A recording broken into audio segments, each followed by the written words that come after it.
I came home after 10 years abroad and froze when I saw who was with my wife.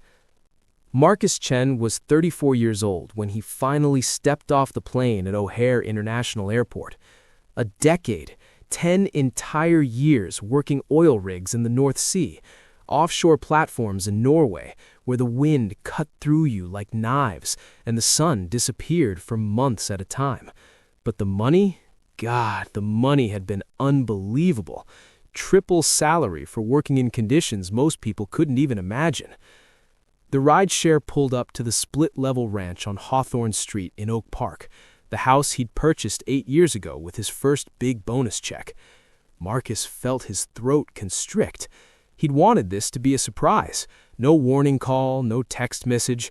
Just walk through that door with his duffel bag and sweep Sarah off her feet like some romantic hero from the movies she used to love watching. The video calls had been regular at first, every Sunday morning Norwegian time. Then they'd become sporadic. She'd mentioned being swamped with her new real estate career. He'd believed her, because what choice did he have? You don't question the person you trust most in the world, not when you're 5,000 miles away standing on a metal platform surrounded by black water. The October afternoon was perfect, that crisp Chicago autumn that makes people forget about the brutal winters to come. Marcus paid the driver, $68 from the airport, and stood on the sidewalk, just staring. His house looked different. The shutters had been replaced. The driveway was new, black asphalt instead of the cracked concrete he remembered. There were solar panels on the roof, expensive ones. The garage door was open. That should have been his first clue. Inside sat a Tesla Model X, midnight blue, probably $70,000 minimum. Parked next to it was a Range Rover Sport in silver, another 60 grand easy. His old Ford F-150, the reliable truck he'd left for Sarah, was nowhere in sight.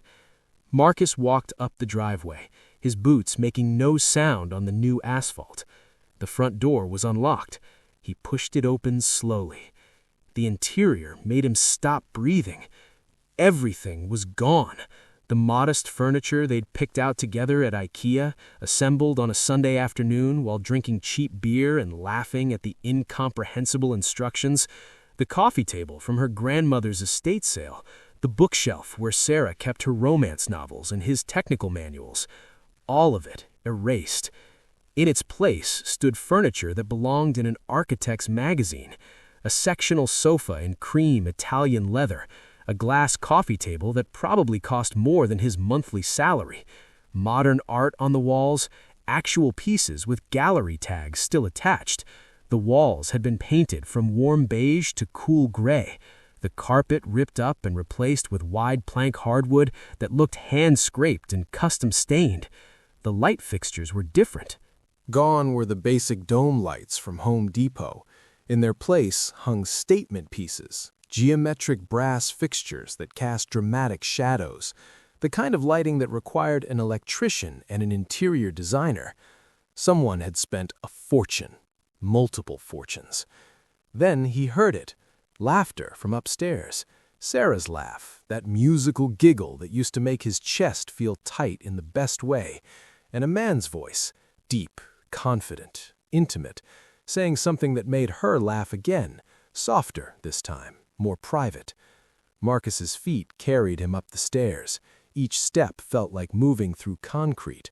Down the hallway, past the second bedroom they'd talked about converting into a nursery someday, past the bathroom where Sarah used to sing Adele songs off-key in the shower, to the master bedroom. The door wasn't fully closed, just slightly ajar, just enough. What he saw through that gap would be burned into his brain forever. Sarah, his wife of 11 years, in bed. Not their bed, that was gone too. This was some massive king-size thing with an upholstered headboard and sheets that looked like liquid silk. She was wrapped around a man who looked like he'd stepped out of a luxury cologne advertisement. Probably 6'3", athletic build, the kind of tan that came from leisure, not labor. Expensive watch catching the afternoon light, wedding ring on his left hand glinting gold. "Marcus?" Sarah's voice cracked like porcelain hitting tile. She bolted upright, clutching the sheet, her face draining of color so fast she looked like she might pass out. The man beside her sat up slowly, casually, like this was his house and Marcus was the one intruding. He had the audacity to look annoyed. "Who the hell is this?" the man asked, looking at Sarah, not at Marcus. "I'm her husband." Marcus's voice sounded strange to his own ears, flat, dead. "And you're in my house." The man actually smirked. "Your house? Sarah, what's he talking about?" Sarah's eyes darted between them. Her hair was different, highlighted with expensive-looking balayage. She was wearing makeup, even though it was smudged, even though they were in bed on a Thursday afternoon. Thursday? Didn't she have showings? Wasn't she supposed to be working? "Marcus, you weren't supposed to... I didn't think you'd come back without calling first," she stammered. "Come back?" Marcus felt like he'd been hit with a wrench. "Sarah, I've been working on those platforms for 10 years. 10 years. Every paycheck went into our joint account. Every bonus. Every hazard differential. I lived in a dormitory room the size of a closet, ate in cafeterias, didn't buy anything except books and work boots because I was building our future, our retirement fund, so we could have this life when I finished my contract." "That was years ago," Sarah said, and there was anger creeping into her voice now, defense mechanisms kicking in. 3 years became 5, 5 became 7, then 10. "You stopped visiting. The video calls became once a month if I was lucky." "I thought, Marcus, I thought you'd found someone over there, some Norwegian woman. I thought you were too cowardly to tell me." "I stopped visiting because the rotation schedule changed. 45 days on, 15 days off. By the time I got back to Norway, rested, dealt with banking, I had maybe a week before I had to fly back out." Marcus pulled out his phone with shaking hands. "And I stopped sending money to the joint account because I was doing this." He showed her his banking app. The number at the top read $487,000. "I've been living on instant ramen and coffee, wearing the same 4 sets of clothes for years, not buying anything, working double shifts in storms that could kill you, so we could retire before 40, so you'd never have to work another open house or deal with another nightmare client, so we could finally start that family we talked about." The man got out of bed and started pulling on designer jeans.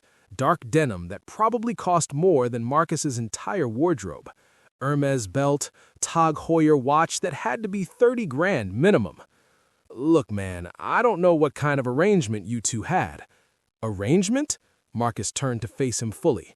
"I'm married to her. I own this house. What arrangement do you think we had?" "Marcus, please." Sarah was scrambling out of bed now, wrapping herself in a robe he'd never seen before. Silk, emerald green, hitting mid-thigh. "Let me explain. This is Derek Hawthorne. He's been helping me. When you stopped communicating regularly, when I was alone here month after month, I needed someone." "The house is only 8 years old," Marcus interrupted, his engineering brain latching onto facts because emotions felt too big to process. "What help could you possibly have needed? I had everything inspected before I left. New roof, new furnace, new everything." Derek stepped forward, and Marcus noticed he was taller, broader, the kind of guy who probably played racquetball at an executive club. "I think you need to calm down and let the lady speak." "The lady?" Something cold settled in Marcus's chest. "The lady is my wife, and you need to get out of my house, now." "Actually," Derek said, pulling a business card from his pocket with practiced ease, embossed lettering, gold foil, downtown address. Marcus didn't take it. He just stared at this man standing in his bedroom, wearing expensive jeans and that smug expression, holding out a business card like this was a networking event. "What situation?" Marcus's voice was dangerously quiet. "This is my house. My name is on the deed. My name is on the mortgage. Everything is in my name. I bought this property in 2016 with money from my signing bonus." "Marcus, you need to understand," Sarah said. She was getting dressed now, pulling on leggings and an oversized sweater that probably cost $300. Her entire wardrobe had been upgraded. When you stopped responding to my emails, when the calls dropped to once every 6 weeks, when you'd video chat for 10 minutes and then say you had to get back to work, I thought we were done. I thought you'd moved on and were just too much of a coward to file for divorce. So you moved another man into our home? Marcus's voice was rising now. How long? How long has this been going on? She didn't answer. She was crying, silent tears running down her face, but she didn't answer. Derek did. 3.5 years. Sarah and I have been together for 3.5 years, and during that time, I've invested substantially in this property and in Sarah's well-being. I financed the kitchen renovation, that was $42,000. I paid for both bathroom remodels, another $25,000.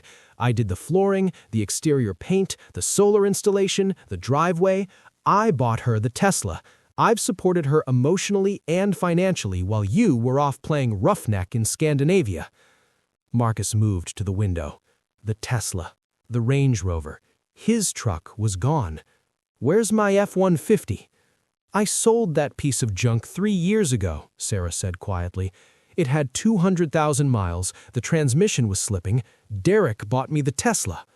You sold my truck, Marcus turned slowly, without asking me? It was in my name. You put it in my name before you left so I could handle registration and insurance. She was right. He'd done that.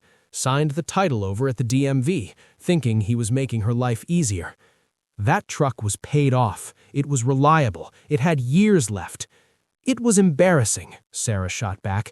I'm a real estate agent. I drive clients to showings. I can't pull up to $1 million listing in a beat-up pickup truck. Do you know how many clients I lost because they didn't take me seriously? So you got a $70,000 Tesla? 68, Derek corrected, and it's a lease, much more tax-advantaged. Marcus ignored him. Sarah, I was working. I was building our future. A future you never asked if I wanted, Sarah's voice cracked. You made all these decisions without me. You decided to go to Norway. You decided to extend. You decided to keep extending.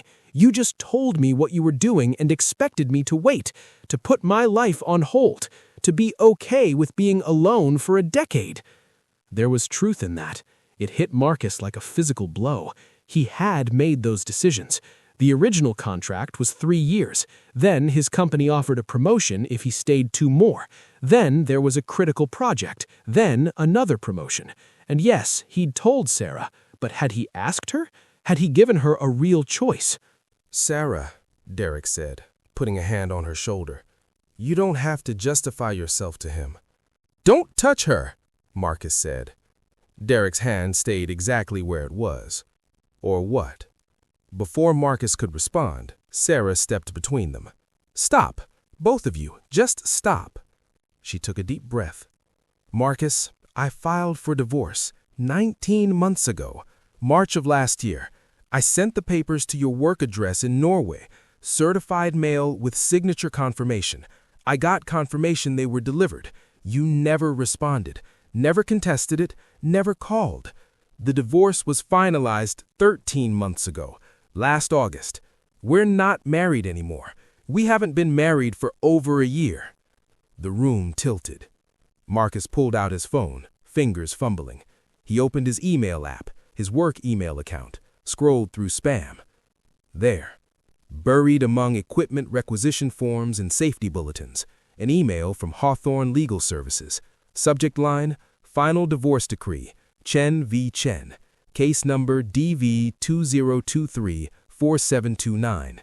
Date stamp, August 2023, 13 months ago. He clicked it with trembling fingers. PDF attachment, court seal, judge's signature, everything official. Dissolution of marriage. Petitioner, Sarah Elizabeth Chen. Respondent, Marcus David Chen. Grounds, irreconcilable differences and constructive abandonment. Default judgment entered due to respondent's failure to respond. Division of assets to be determined at subsequent hearing. I never saw this, Marcus whispered. Why would you send it to my work email? You know I barely check that. All our personal communication was through my regular account. I sent it to both, your personal email, your work email. I even tried to reach you on Facebook Messenger and WhatsApp. I sent physical copies to your work address and to the crew quarters address you gave me. I tried for 4 months. You never responded to any of it, not once. So I thought maybe you wanted this too. Maybe you'd found someone in Norway and this was your way of letting me go without saying the words. Marcus scrolled frantically through his personal email. There they were. Multiple emails from Hawthorne Legal Services, subject lines like urgent, divorce proceedings, and final notice, and default judgment imminent, all marked as spam, all unread. He clicked on one dated 18 months ago from Sarah's personal email. Marcus, I can't do this anymore. I can't be married to someone who's never here. I can't keep waiting for a life that's never going to start. I'm filing for divorce. You'll receive the papers from Derek's law firm. Yes, he handles family law too. Please read them. Please, please respond. Even if you hate me, please just respond so we can do this properly. I'm sorry it came to this. I really thought we'd make it. Sarah. That time period, March of last year, Marcus had been in the middle of a platform decommissioning project, 20-hour days, barely sleeping. His company had upgraded their email system, and the new spam filters had been overly aggressive, catching everything that wasn't directly work-related. He'd complained to IT, meant to deal with it, but there was always another crisis, another emergency, another reason to put it off. "This is a mistake," he said, but his voice had no conviction. "I never agreed to this. The marriage is still valid. It has to be." "It's not," Derek said, and there was something almost sympathetic in his voice. "Illinois allows default divorce when one party is unresponsive. Sarah followed all legal requirements, multiple notification methods, waiting periods. She even published notice in the Chicago Tribune as required when direct contact fails. She did everything by the book. The court granted the divorce in absentia. It's final, Marcus. It's been final for over a year." "In absentia?" Marcus repeated. "Like I'm dead." "Like you were absent," Derek corrected, "which you were, for 10 years. So you telling me I came home to my wife, my ex-wife, and she's with another man in my house, and I have no say in any of it?" "The house is more complicated," Derek said, his tone shifting to business mode. "Under Illinois community property law, Sarah is entitled to 50% of all marital assets accumulated during the marriage. That includes this house, purchased in 2016 during your marriage. Doesn't matter whose name is on the deed or who made the payments. Community property means it belongs to both of you equally. With money I earned?" "With money earned during the marriage," Derek said patiently, "which makes it community property. The house was appraised last month at $520,000. Sarah's share is $260,000. My suggestion is you buy her out for that amount, or we sell the property and split the proceeds 50-50. Marcus felt like he was drowning. $260,000? I have to give her $260,000 for a house I bought with my money? "Community property," Derek repeated. "And before you think about fighting this, you should know Sarah has documentation. Every missed call, every unanswered email, every holiday she spent alone, every anniversary you forgot. Any judge will see clear abandonment.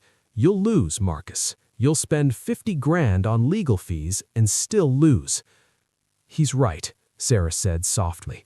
"I kept records. I had to. Text messages, call logs, photos of me alone on Christmas, alone on my birthday, alone at my mother's funeral." Marcus remembered that. 2 years ago, Sarah's mother had died suddenly, an aneurysm. The funeral conflicted with a critical phase of his project. He'd sent flowers, called Sarah twice, talk to her for 30 minutes each time. He'd thought that was enough. Looking at her face now, he realized it hadn't been close to enough. "I'm sorry about your mother," he said quietly. "I should have been there." "Yes," Sarah said, tears streaming again. "You should have. But you weren't. You were never there, Marcus, and eventually I had to accept you were never coming home. That's why I filed. That's why I moved on, because I couldn't spend the rest of my life waiting for someone who chose oil platforms over me. I was choosing our future. You were choosing your version of our future, without ever asking what I wanted. I didn't want a retirement fund, Marcus. I wanted a partner. I wanted someone to come home to. I wanted what Derek gives me, presence." The words hit him like hammer blows, because she was right. He'd decided their entire life path without really consulting her. He'd assumed money would fix everything, that a big bank account would make up for a decade of absence. He'd been wrong. What Marcus didn't know, what neither Sarah nor her developer boyfriend understood, was that he hadn't spent 10 years just working. He'd spent 10 years learning how contracts worked, how to spot irregularities, learning property law because he'd helped his company navigate international real estate deals worth hundreds of millions, learning patience, strategy, how to identify people's weaknesses and exploit them without them seeing it coming. Standing in his bedroom that wasn't legally his bedroom anymore, watching his ex-wife and her real estate developer boyfriend look at him with something close to pity, Marcus made a decision. He wasn't going to rage, wasn't going to break things or make threats that could be used against him in court. He was going to do something much more effective. He was going to find every mistake they'd made, every corner they'd cut, every lie they'd told, and he was going to use the law, their law, the system they thought they controlled, to take everything back. "Okay," Marcus said, calmly, too calmly. Sarah's eyes narrowed. She knew that tone. She'd heard it once before, years ago, when her brother had tried to borrow $20,000 for a business opportunity that Marcus had researched and discovered was a pyramid scheme. Her brother had never spoken to them again. "You're right," Marcus continued. "I should have responded to the divorce papers. I should have been more present. That's on me." Derek blinked. He'd clearly expected more fight. "So you'll agree to the buyout terms?" "I need time to review everything. The divorce decree, the property appraisal, all financial records. I want to make sure everything was done properly. I'm sure you understand." "Of course," Derek said, but there was suspicion in his voice now. "Everything was handled through proper legal channels. I'll have my office send you copies." "I'd appreciate that." Marcus picked up his duffel bag. "Sarah, I'll get a hotel tonight. I need time to process this." "I'll have my attorney contact you about next steps." "You have an attorney?" Sarah asked.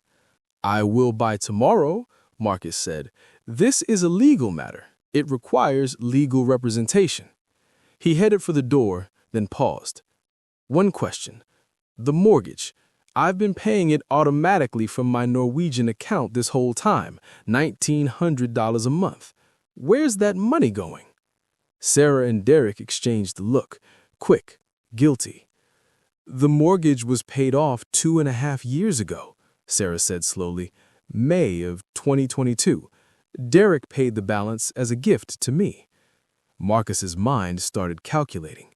May 2022, 2.5 years ago. But he'd been paying $1,900 a month since then. 30 months. That was $57,000. $57,000, he said aloud. "I've paid $57,000 into an account for a mortgage that doesn't exist." "The payments kept coming," Sarah said quickly. "I didn't know they would. The bank account stayed open and the transfers just kept happening. I thought maybe it was some kind of escrow account or—" "Where's the money, Sarah?" Another exchanged look. "Sarah, you don't have to answer that. We should consult with legal counsel first." "We?" Sarah asked. "I thought you were her legal counsel." "I advise her in a personal capacity. Any official matters would be handled by my firm to avoid conflicts of interest. Because you're sleeping with your client. Former client, Derek corrected stiffly. The divorce was finalized over a year ago. Marcus walked out before either could say more. Down the stairs, through the designer living room, out the front door into the perfect October afternoon. He stood on the lawn, his lawn, legally speaking, or at least half his lawn, and pulled out his phone. He scrolled through his contacts until he found the name he needed. Bjorn Johansson, his former supervisor in Norway. Bjorn had a cousin who'd gone to law school in Chicago, specialized in complex property disputes. "Bjorn, it's Marcus. Listen, I need a favor." What happened next would change everything.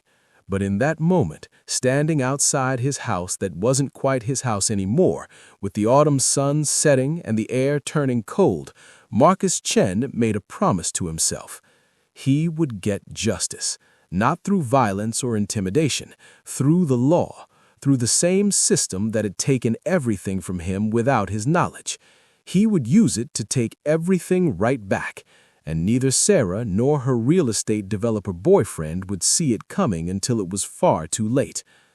Marcus checked in to the Riverside Motel, a budget place near the highway that smelled like disinfectant and desperation.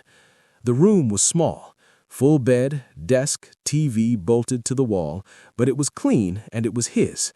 $89 a night. He paid cash for the whole week up front. It was past midnight before he could bring himself to open his laptop. The divorce decree sat there in his spam folder, along with dozens of other emails he'd never seen. Derek's law firm, Hawthorne Legal Services, had been thorough. Maybe too thorough. Every email was formatted identically. Same legal footer, same case number, same reference to Chen v. Chen. All sent from the same generic email address, legal@hawthornelegalservices.com. Something about that bothered Marcus. He'd worked with enough corporate attorneys to know that law firms usually personalize their correspondence. Different lawyers had different styles, different signatures, but these emails looked generated from a template, like someone had created them all at once and scheduled them to send at different intervals. He called Bjorn back. It was 8 a.m. in Norway. His former supervisor would be on site already. "Bjorn, I need you to check something.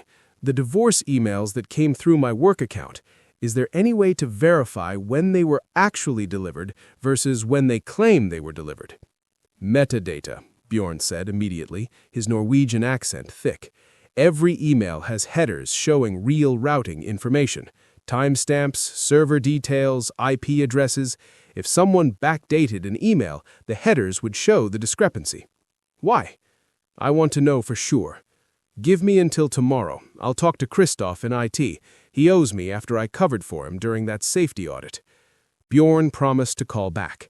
Marcus hung up and started making a list on hotel stationery. Everything he knew. Everything that didn't add up. Divorce finalized 13 months ago, August 2023. Sarah and Derek together for 3.5 years, started early 2021. Mortgage paid off 2.5 years ago, May 2022. Payments continued. $1,900 per month times 30 months equals $57,000. Sarah sold his truck without permission, approximately 2021. House appraised at $520,000 last month. All divorce emails formatted identically. That last point stuck out. There was something unethical about that. An attorney wasn't supposed to have romantic relationships with clients during active cases. Conflict of interest. Compromised professional judgment. The appraisal bothered him too. $520,000 seemed high. Marcus pulled up his laptop and started researching. Zillow, Redfin, real estate databases. The house 2 doors down had sold 4 months ago for $445,000. Another on the same street, slightly larger, had gone for $460,000. The market was good. Oak Park had appreciated nicely, but not $520,000 good. Not for a 2,400-square-foot ranch in a neighborhood that was comfortable but not prestigious. Who had done the appraisal? Marcus dug through the divorce documents until he found the property valuation report. There it was, official-looking and stamped. Hawthorne Property Appraisals, LLC, Independent Real Estate Valuation. Hawthorne, the same last name as Derek. Son of a, Marcus whispered to the empty room. He spent the rest of the night researching. Google became his best friend. Derek Hawthorne, age 39, principal at Hawthorne Legal Services and CEO of Hawthorne Properties. Graduated from DePaul Law School 2011. Specialized in family law and real estate development. Licensed in Illinois since 2012. Also happened to own Hawthorne Property Appraisals through an LLC registered in 2018. Also happened to have a somewhat checkable history when you dug deep enough. Marcus found a complaint filed with the Illinois Attorney Registration and Disciplinary Commission 4 years ago. Allegation: conflict of interest in a divorce case. The complaint had been dismissed due to insufficient evidence, but the details were interesting. A man named Thomas Brennan had accused Derek of having an inappropriate relationship with his wife during their divorce proceedings and then profiting from the property settlement. The complaint alleged Derek had overvalued the marital home, forcing Thomas to buy out his wife at an inflated price. Then Derek had moved in with the wife immediately after the divorce was finalized. There was a Google review from the same period written by someone with the username tbrennan1979. This guy is a predator. He stole my wife and my house, used his position as her attorney to manipulate everything. The appraisal was inflated by at least $80K. Avoid at all costs. The review had been flagged and removed, but Marcus found it cached on the Wayback Machine. He screenshotted it, saved it, added it to his growing file. Make sure you're subscribed because what Marcus discovers next will blow your mind. And drop a comment telling me, have you ever been betrayed by someone you trusted? At 7 the next morning, Marcus called the number Bjorn had given him. Lars Peterson, Bjorn's cousin, a lawyer in Chicago specializing in property fraud. Lars answered on the second ring. Bjorn told me you'd be calling. He said you might have something interesting. I like interesting. Interesting enough to take the case? I don't take cases I can't win, Lars said. His voice was confident, sharp. Come to my office at 10. Bring everything you have. And Marcus, if what Bjorn told me is true, you might have more than a property dispute. You might have fraud, embezzlement, professional misconduct. This could get very interesting indeed. Lars Peterson's office was in a renovated warehouse in West Loop. Exposed brick, floor-to-ceiling windows, minimalist furniture. A young receptionist with pink hair greeted Marcus and told him Mr. Peterson would be right out. Lars emerged 2 minutes later. He was younger than Marcus expected, mid-30s, dressed in a sharp navy suit. Tall, maybe 6'2", with light blonde hair and pale blue eyes that seemed to catalog everything instantly. Norwegian heritage, clearly.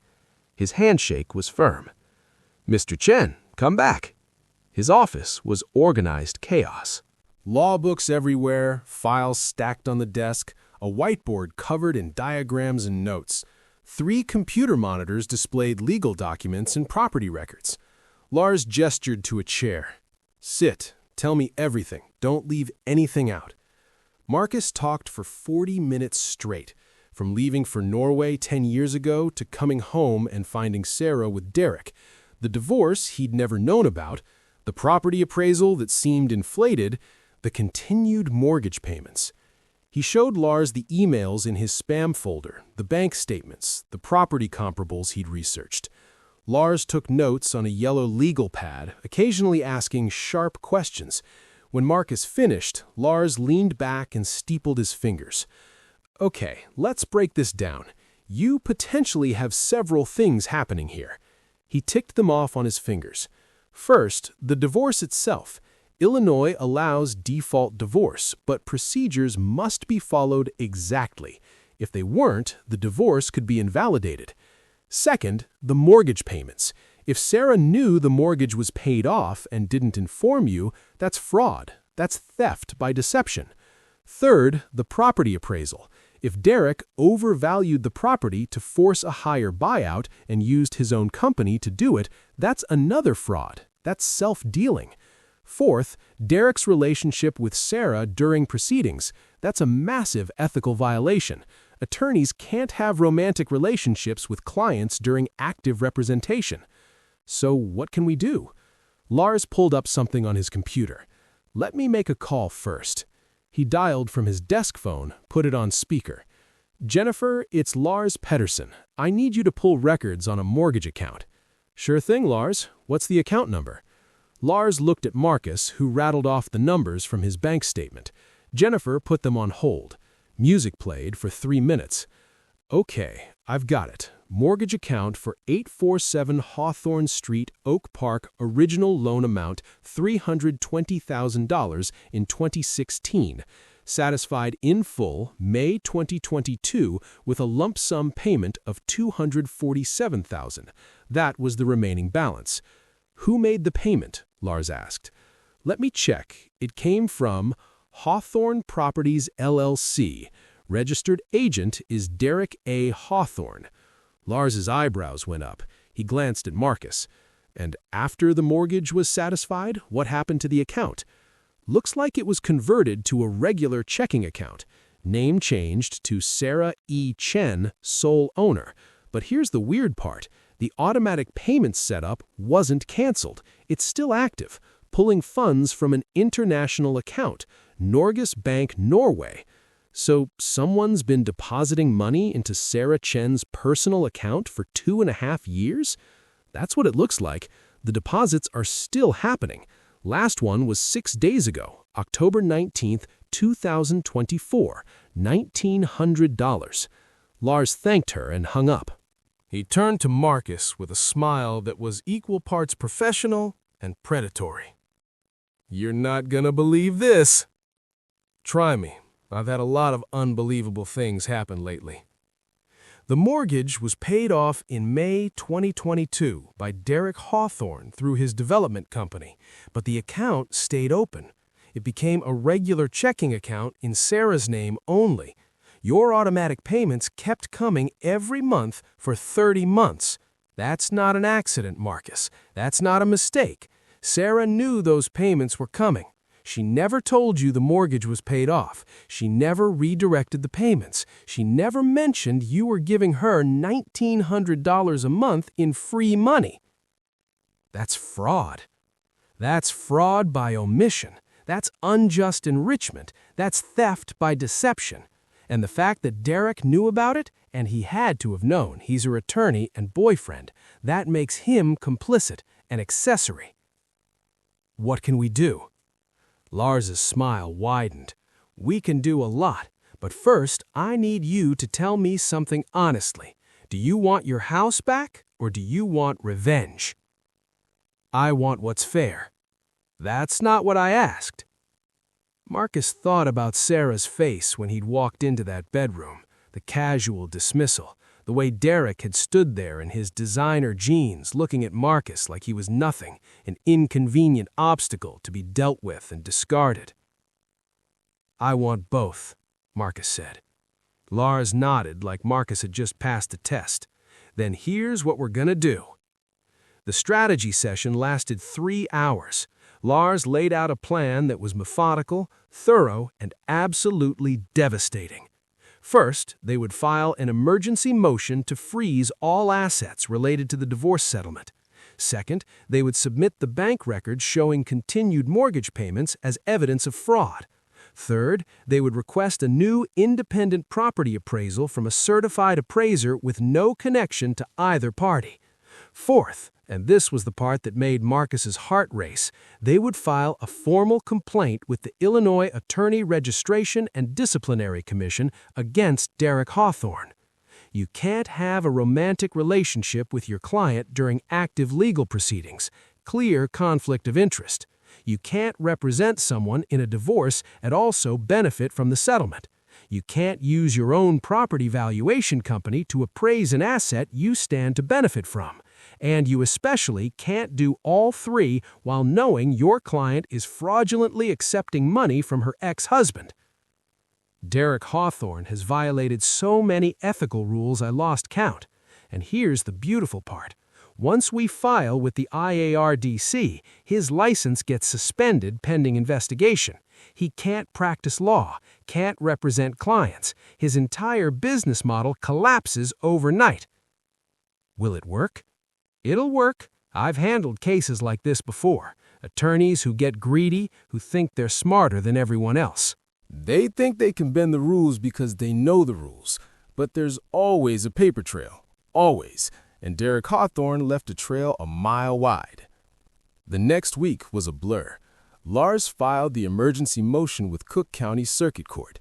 He submitted bank records, property comparables, evidence of Derek's other questionable cases. He prepared a 63-page complaint to the IARDC documenting every ethical violation Derek had committed. And then he did something Marcus hadn't expected. He reached out to the other ex-husbands, the men who'd left reviews, filed complaints, accused Derek Hawthorne of stealing their wives and assets. Lars found 7 of them. 5 agreed to provide statements. 2 agreed to testify in court if necessary. Pattern of behavior, Lars explained. That's what we're establishing. This isn't a one-time mistake. This is Derek Hawthorne's business model.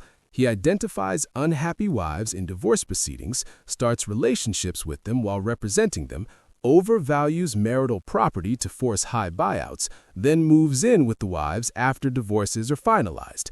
And in at least 4 cases, he bought the properties himself through shell companies at prices well below the appraised values. That's organized fraud. That's racketeering.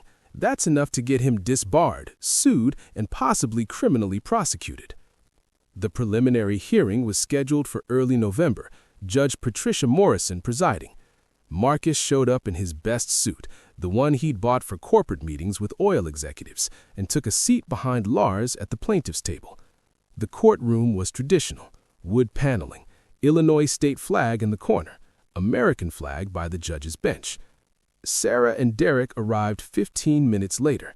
Sarah wore a conservative navy dress, modest neckline, looking respectable and trustworthy. Derek was in a charcoal suit with a burgundy tie, looking every inch the successful attorney. They were accompanied by another lawyer, a man in his 50s with silver hair and an expensive briefcase. Derek had brought in outside counsel. They took seats at the defendant's table. Derek glanced at Marcus once, his expression unreadable. Sarah wouldn't look at Marcus at all. She kept her eyes fixed on the table, her hands folded, her face pale. "All rise," the bailiff said. "The Circuit Court of Cook County is now in session, the Honorable Judge Patricia Morrison presiding." Judge Morrison entered from a side door. She was in her 60s with steel-gray hair pulled back in a severe bun and reading glasses on a chain. She looked like someone's strict grandmother, until she sat down and fixed the room with a stare that could freeze water. "Be seated. We're here for the matter of Chen versus Chen, case number DV 2023-4729. Mr. Pedersen, you filed an emergency motion to freeze assets and vacate a divorce decree. That's a serious request." Lars stood. "Yes, Your Honor." We believe the divorce decree was obtained fraudulently, and we have evidence the defendant has been engaged in a pattern of fraud and embezzlement during and after the divorce proceedings. That's a serious accusation. Mr. Caldwell, your response. Derek's attorney stood. Richard Caldwell, according to the nameplate. Your Honor, this is textbook buyer's remorse. Mr. Chen abandoned his wife for 10 years, failed to respond to properly served divorce papers, and now wants to undo a final decree because he's unhappy with the outcome. The law doesn't work that way. The law also doesn't allow fraud, Mr. Caldwell, Judge Morrison said dryly. Mr. Peterson, what evidence do you have? Lars opened his laptop. Your Honor, I'd like to submit several pieces of evidence. First, bank records showing Mr. Chen's ex-wife has been accepting automatic payments into her personal account for 30 months, payments totaling $57,000. Payments Mr. Chen believed were going toward a mortgage that was in fact already paid off 2.5 years ago. Paid off, I should note, by Mr. Derek Hawthorne, Ms. Chen's current romantic partner. Judge Morrison put on her glasses and studied the documents Lars handed to the bailiff. The courtroom was silent, except for rustling paper. After a full minute, she looked up. "Ms. Chen, is this accurate? Has your ex-husband been depositing $1,900 per month into your account for 30 months? Sarah stood slowly. She looked smaller than she had in the bedroom, diminished. "Yes, Your Honor. The payments kept coming after the mortgage was paid off. I didn't know they would keep coming automatically." "You didn't realize you were receiving $1,900 a month? For 2.5 years? That's $57,000. Miss Chen, you didn't notice $57,000 appearing in your account?" Yes, I noticed, but Derek said—" "Derek said what?" Sarah glanced at Derek, who was whispering urgently with his attorney. "Derek said it was complicated. He said because the payments were automatic and we didn't know when Marcus would notice, we should let it be until the divorce was final. He said it would complicate things if I tried to return the money before the property settlement was complete." Judge Morrison removed her glasses. "Mr. Hawthorne, you advised your client, who was also, I gather, your romantic partner, to continue accepting payments she knew were based on a paid-off mortgage?" Derek stood for the first time. He didn't look confident anymore. He looked cornered. "Your Honor, I advised my client the situation was legally complex. The automatic payments weren't technically fraud because Mr. Chen set them up himself." Your advice was to let your girlfriend pocket $57,000 of her ex-husband's money without telling him the mortgage was paid off. The judge's voice could have cut steel. "Mr. Hawthorne, what were you thinking?" "I was protecting my client's interests." "Your client, or your girlfriend, or yourself?" Judge Morrison shuffled through more papers. "I'm looking at the property appraisal submitted in the original divorce proceedings. Hawthorne Property Appraisals, LLC. That's your company, isn't it?" "I own it, yes, but it's operated independently." "By whom? Who conducted the appraisal?" Derek hesitated. I supervised the appraisal, but a licensed appraiser did the actual—" "Who works for you, who you pay, who has a financial interest in keeping you happy." Judge Morrison put the papers down. "Mr. Peterson, you said there was more?" Lars stepped forward. "Yes, Your Honor. We've identified a pattern of behavior. Mr. Hawthorne has been involved in 23 divorce cases over the past 6 years where he represented the wife. In 19 of those cases, Hawthorne Property Appraisals conducted the property valuation. In 14 cases, Mr. Hawthorne began romantic relationships with the wives during or immediately after divorce proceedings. And in 9 cases, properties Mr. Hawthorne's company appraised at high values were later sold at significantly lower prices to buyers connected to Mr. Hawthorne's business interests." The courtroom erupted. Caldwell was on his feet, objecting. Sarah was crying. Derek was pale, his jaw clenched. Judge Morrison banged her gavel once, sharply. "Order. Mr. Caldwell, sit down. Mr. Hawthorne, do you have a response to these allegations?" Derek was on his phone now, typing frantically. His attorney whispered to him urgently. Finally, he stood. "Your Honor, these allegations are taken out of context. My professional conduct has always been—" "Your professional conduct is exactly what's in question here," Judge Morrison interrupted. "This court will not be party to fraud, Mr. Hawthorne. The divorce decree is hereby vacated pending a full evidentiary hearing. All assets are frozen. Miss Chen, I'm ordered to cease any further spending from the account containing Mr. Chen's payments and to prepare a full accounting of how those funds were spent. Mr. Hawthorne, I'm referring this matter to the IARDC for immediate investigation. And if I find you've engaged in a pattern of defrauding clients and ex-husbands, I will personally ensure you never practice law in this state again. Your Honor, Caldwell tried. Your client has a lot of explaining to do, Mr. Caldwell. This hearing is adjourned. We'll reconvene in 45 days for a full review of all financial transactions related to this marriage and divorce. Mr. Peterson? Chen, you're free to return to your home. Miss Chen, you have 72 hours to vacate the property. Bailiff, next case. The gavel came down. It was over. Marcus sat back in his chair, barely able to process what had just happened.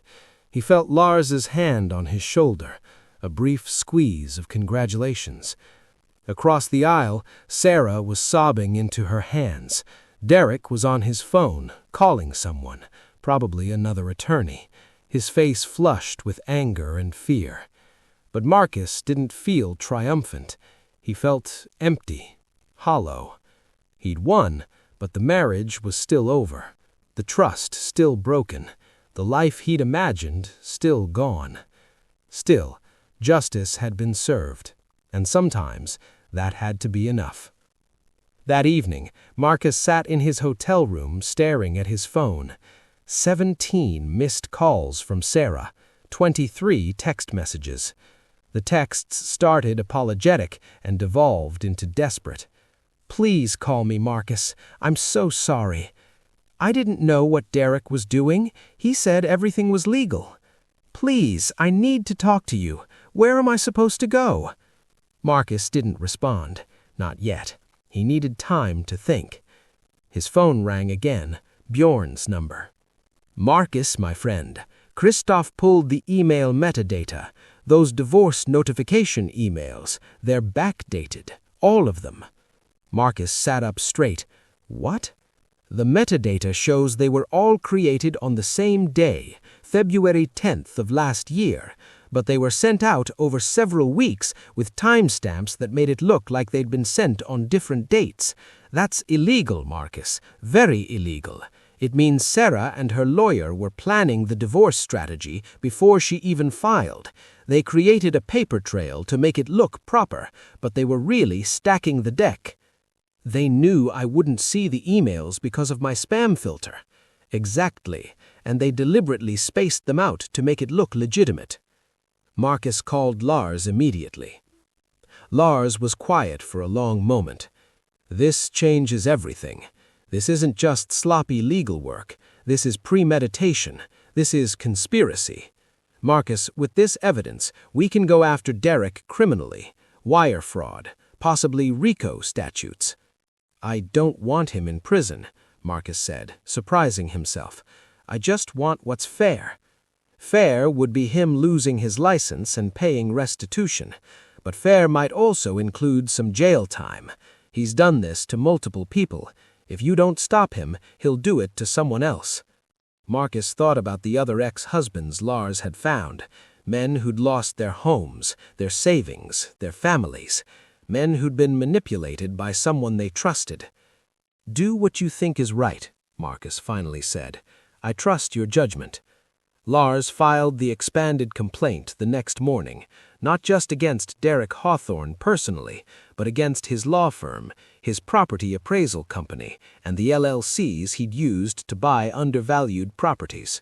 The complaint was 79 pages long and included statements from 5 ex-husbands, the email metadata from Bjorn, and a forensic analysis of Derek's business dealings over 6 years.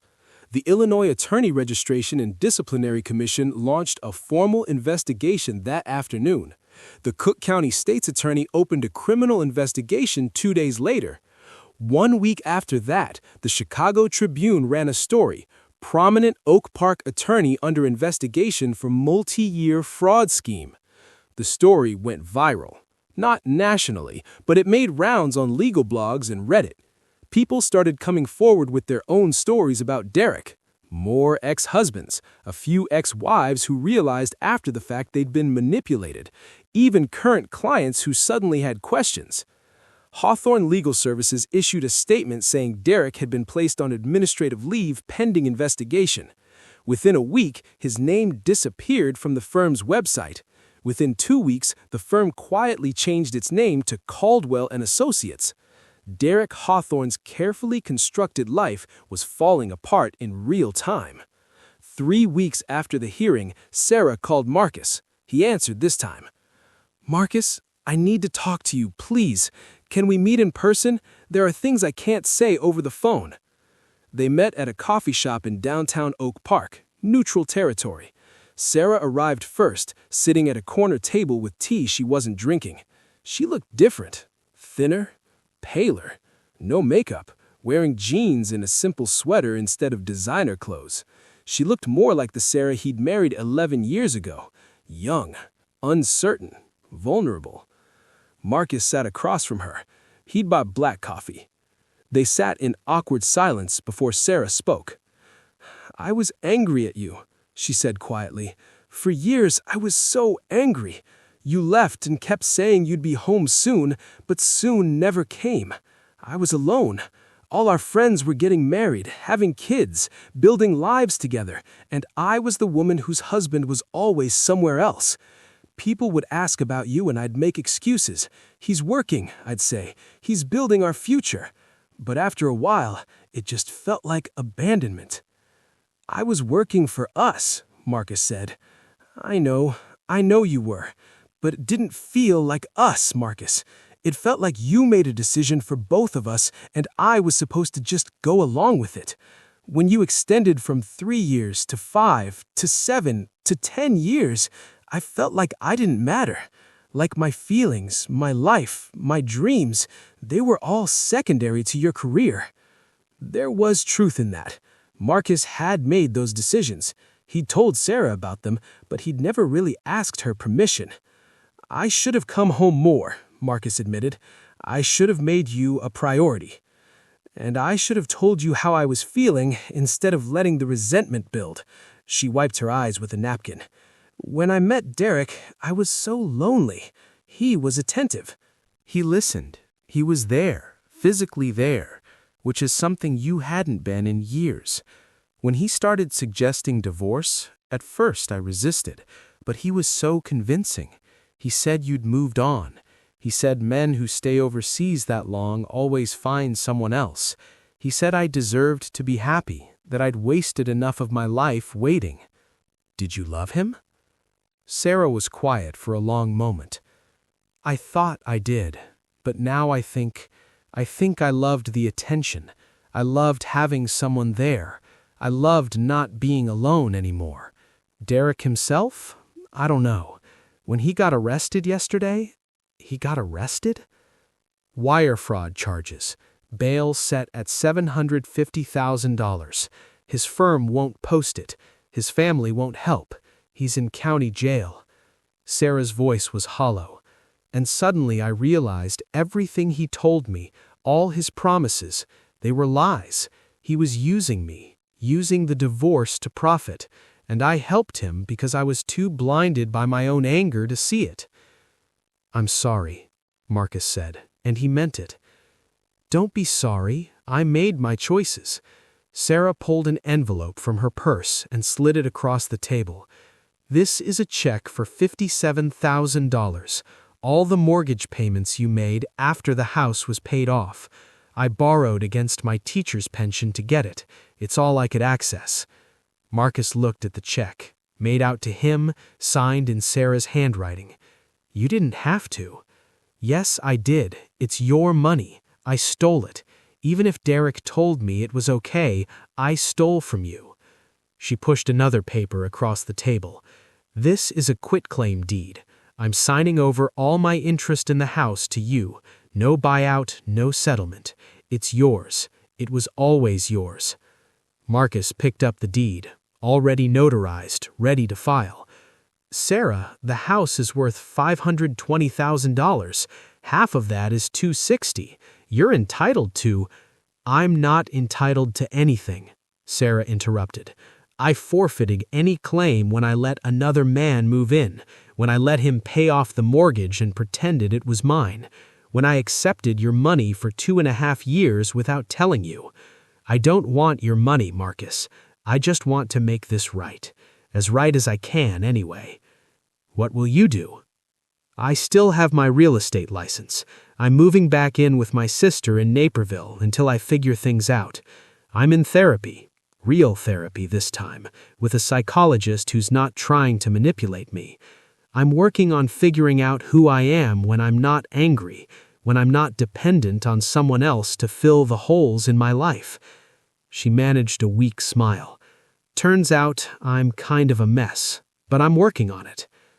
I'm glad.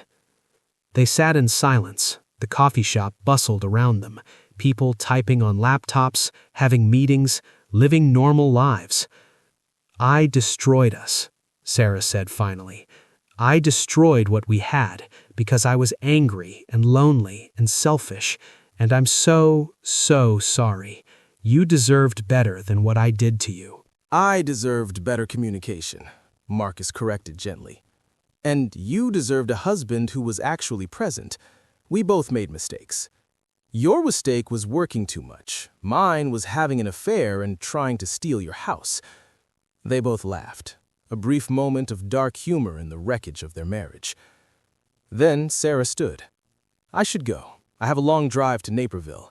But, Marcus, I hope you find someone who appreciates what you're willing to sacrifice for the people you love. You deserved a better wife than I was. You deserve happiness. She left before he could respond. Marcus watched her walk out, climb into an old Honda Civic, not the Tesla anymore, and drive away. He felt a strange sense of closure, like a door had been shut that had been hanging open too long. His phone buzzed. Text from Lars. Derek Hawthorne pleaded guilty this morning. 3 years county jail, permanent disbarment, $1.2 million in restitution to multiple victims. He's done. Marcus typed back. And Sarah? She cooperated with prosecution, testified against him. No charges filed. DA said she was a victim too, manipulated by someone in position of power. That seemed fair. Sarah had made terrible choices, but Derek had orchestrated it all.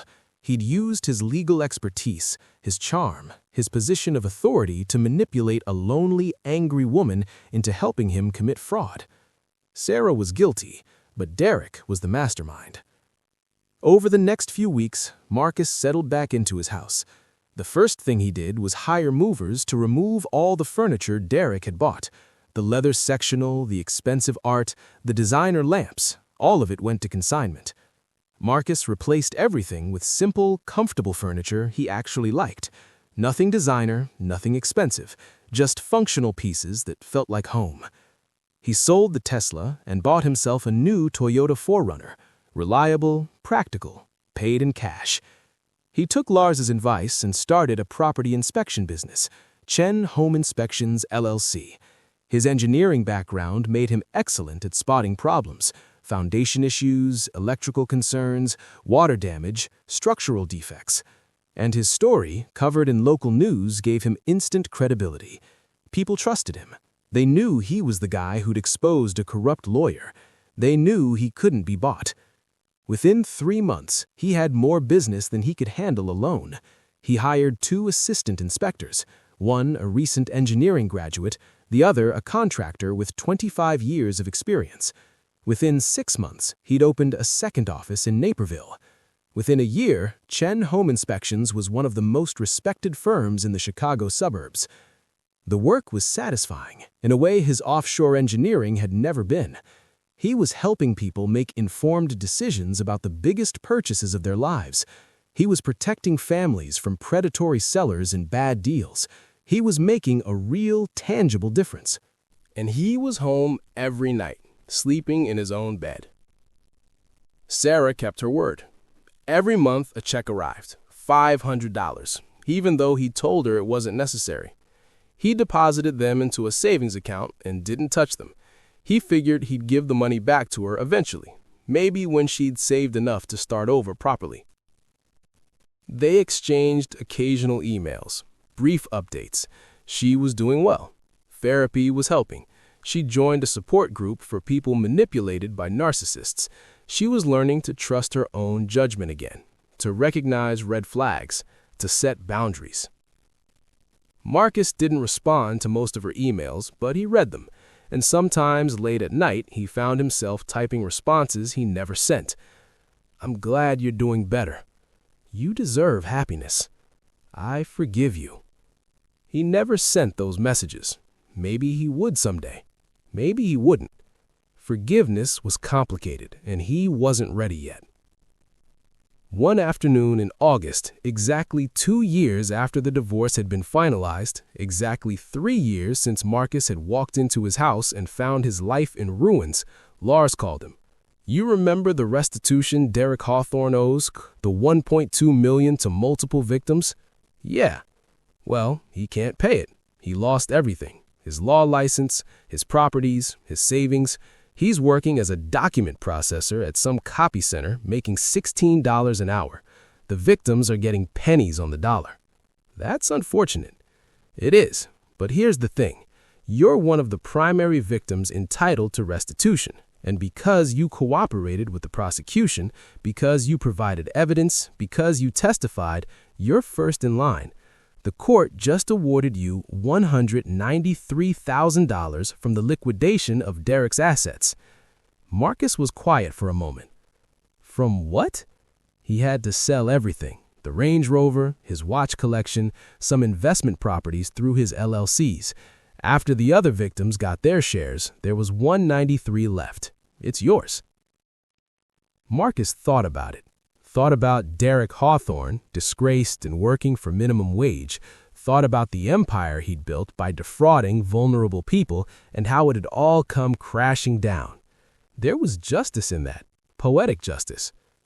"Put it in a trust," Marcus said, "for victims of attorney fraud, people who can't afford to fight back when their lawyers screw them over. Let them use it for legal fees, expert witnesses, whatever they need." "Marcus, that's a lot of money to give away." "I don't need it. I've got my business, my house, my savings, and maybe the next person who gets screwed by someone like Derek Hawthorne will have a fighting chance because of this."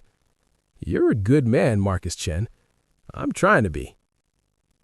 2 years after returning home from Norway, Marcus was having dinner with Lars at a restaurant in River North. They'd become friends over the course of the legal battle. Real friends, not just attorney and client. They met once a month, talked about life, business, everything. "You ever regret how it all went down?" Lars asked over dessert. "Going after Derek so hard, destroying his career." Marcus thought about it. Thought about Derek Hawthorne sitting in county jail, then emerging to work minimum wage. Thought about the hundreds of thousands in restitution, the lives he'd ruined, the families he'd torn apart. "No," Randall said. "He was running a scam, ruining lives. Someone had to stop him." "You did more than stop him. You destroyed him." "I exposed him," Marcus corrected. "He destroyed himself. I just made sure everyone could see what he really was." Lars nodded slowly. "Fair enough. And Sarah, you ever think about reconciliation?" "No." But even as Marcus said it, he wasn't entirely sure it was true. Sarah had made mistakes, terrible mistakes, but she'd also been lonely, vulnerable, targeted by a predator who knew exactly how to exploit her weaknesses. Did that excuse what she'd done? No, but it explained it. "I think," Marcus said carefully, "that what Sarah and I had is over. It ended before I even came home. Maybe it ended when I got on that plane to Norway 10 years ago. Maybe it ended when I chose my career over our marriage for the 10th time. But that doesn't mean I hate her. It just means we're done." "That's mature of you." "Maturity is just another word for being too tired to hold grudges." They both laughed at that. As they paid the bill and walked out into the Chicago evening, Marcus felt something he hadn't felt in years. Contentment. Not happiness, exactly. He wasn't sure he'd ever be truly happy again. Not in the way he'd been happy before Sarah's betrayal. But contentment was something. It was peace. It was waking up in the morning and not dreading the day ahead. It was enough. 3 years to the day after he'd come home from Norway, Marcus got an envelope in the mail. Inside was a check for $8,000, the final payment from Sarah, bringing her total repayment to $65,000, more than the original $57,000 she had taken, and a letter written on simple notebook paper. Marcus, this is the last payment. I've paid back everything I owe you, plus extra for the pain I caused. I know money doesn't fix what I did, but I wanted you to know I kept my word. Every single month, even when it was hard, I made the payment. I'm getting remarried. His name is Tom Rivera. He's a history teacher. We met at a school district training 2 years ago. We've been dating for 18 months. Took our time getting to know each other. We're both in therapy, together and separately, because I refuse to make the same mistakes twice. He's kind and patient and nothing like Derek. He knows everything about what I did, and he's chosen to love me anyway. I don't deserve him, but I'm going to spend the rest of my life trying to. I wanted you to hear it from me first, not from some random social media post. I don't expect you to be happy for me. I don't expect forgiveness or friendship or anything from you. But I wanted you to know that the therapy helped. The work I did on myself helped.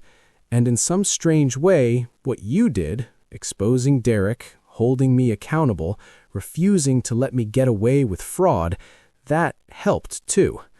You could have just let me keep the money and walked away. You could have gotten revenge and left me destroyed. But you didn't. You held me accountable, yes, but you also showed me mercy. You let me make restitution. You let me rebuild. You gave me the chance to become someone better.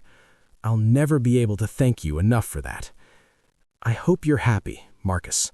I hope you found whatever you were looking for when you went to Norway all those years ago, and I hope someday you can think of me without anger. With genuine gratitude, Sarah. Marcus read the letter 3 times. Then he folded it carefully and put it in a drawer with all the other documents from that chapter of his life. The divorce papers, the settlement agreement, the news articles about Derek's sentencing. He sat down and wrote a response, the first one he'd written in 3 years. Sarah, congratulations on your engagement. I mean that sincerely. You deserve happiness, and I hope Tom gives you everything I couldn't. I'm doing well. The business is thriving. The house feels like home again. I've made peace with how things turned out. We weren't meant to make it, you and I. We wanted different things, and I was too blind to see it until it was too late.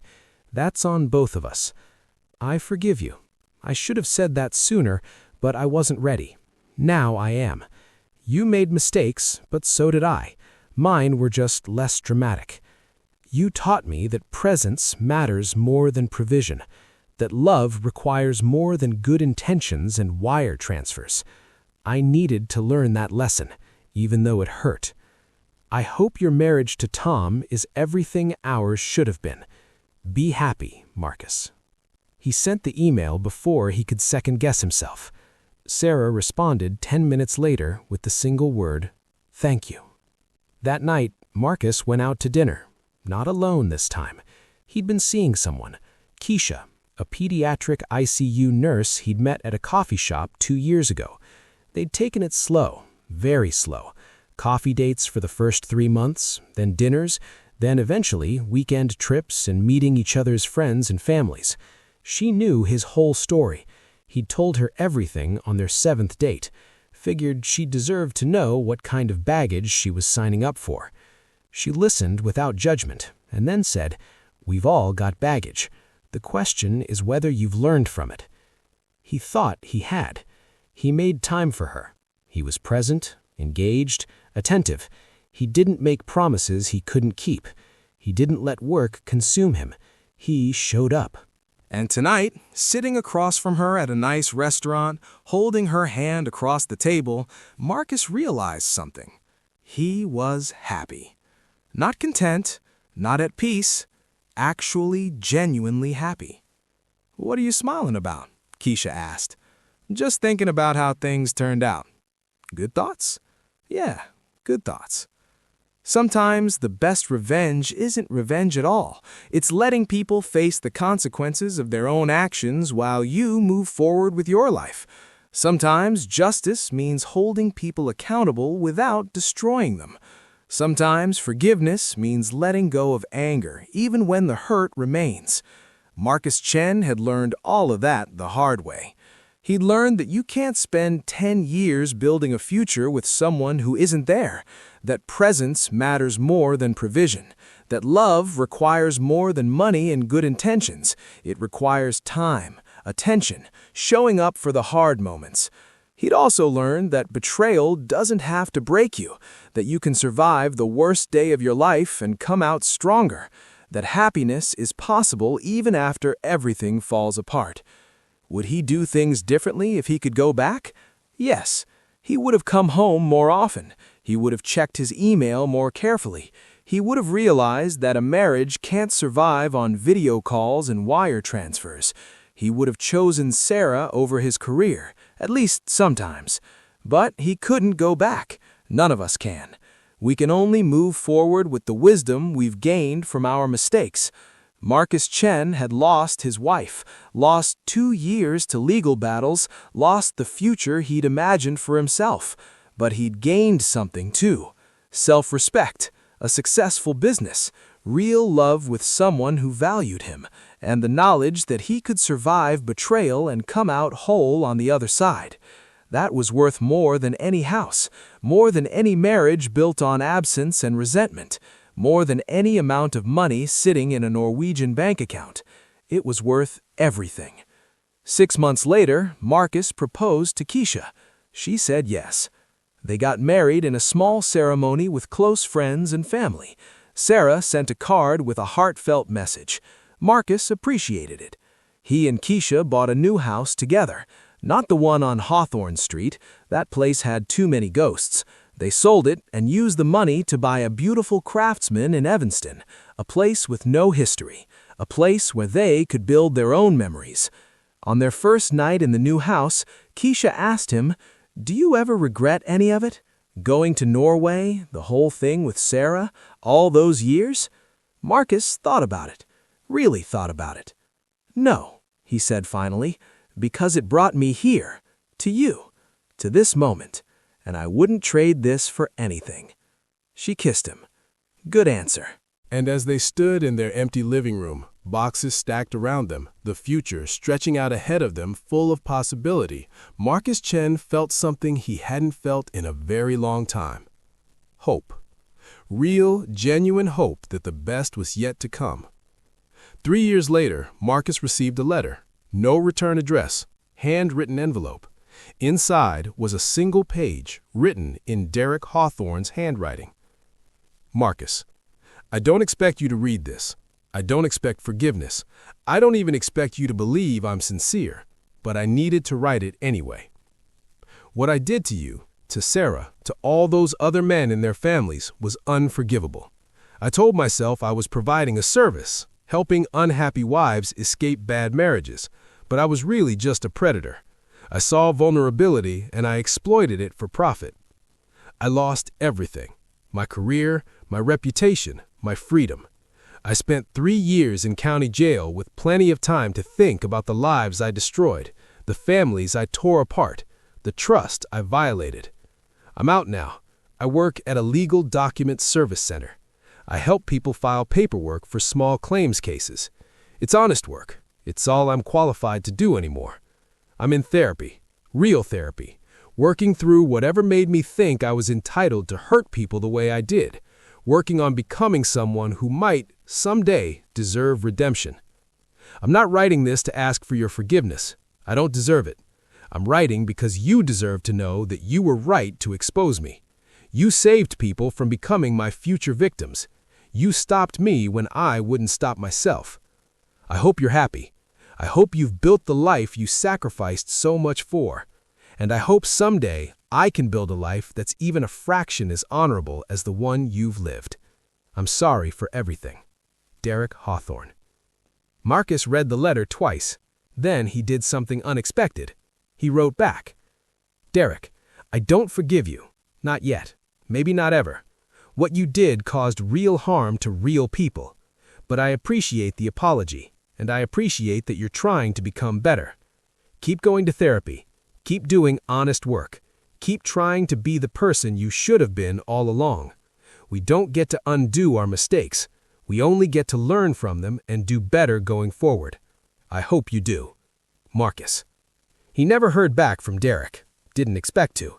But sending that letter felt right. It felt like closing the final chapter of a story that had dominated his life for too long. 5 years after coming home from Norway, Marcus Chen stood in his backyard in Evanston, watching his 3-year-old daughter chase fireflies in the twilight. His wife sat beside him, pregnant with their second child, her hand resting on her belly. "What are you thinking about?" Keisha asked. "Just how different everything turned out from what I expected. Good different or bad different?" Marcus looked at his daughter laughing in the fading light, at his wife glowing beside him, at the house they'd built together, the life they'd created. "Good different," he said. "The best different." She leaned against him. "I love you. I love you too." And in that moment, Marcus Chen realized something profound. Sometimes you have to lose everything to find what really matters. Sometimes betrayal is just the universe pushing you toward the life you were always meant to live. Sometimes the worst thing that ever happens to you is actually the best thing. You just can't see it at the time. He'd lost Sarah. He'd lost 10 years. He'd lost the future he'd imagined. But he'd gained wisdom. He'd gained strength. He'd gained the knowledge of what really matters in life. And most importantly, he'd gained the family he'd always wanted but never knew how to build when he was too busy chasing money halfway around the world. The fireflies danced in the gathering darkness. His daughter's laughter echoed through the yard. His wife's hand found his. And Marcus Chen, 39 years old and finally truly home, smiled. Not because the betrayal didn't hurt anymore, but because he'd survived it. And on the other side of that survival, he'd found something better than revenge, better than justice, better than vindication. He'd found peace. If this story resonated with you, if you felt every twist and turn, hit that like button and drop a comment telling me what lesson you're taking away from Marcus's journey. And make sure you're subscribed because tomorrow's story will be even more intense. Trust me, you don't want to miss it. Now, tell me in the comments, if you were Marcus, would you have forgiven Sarah? Would you have written back to Derek? Or would you have handled things differently? I want to hear your thoughts.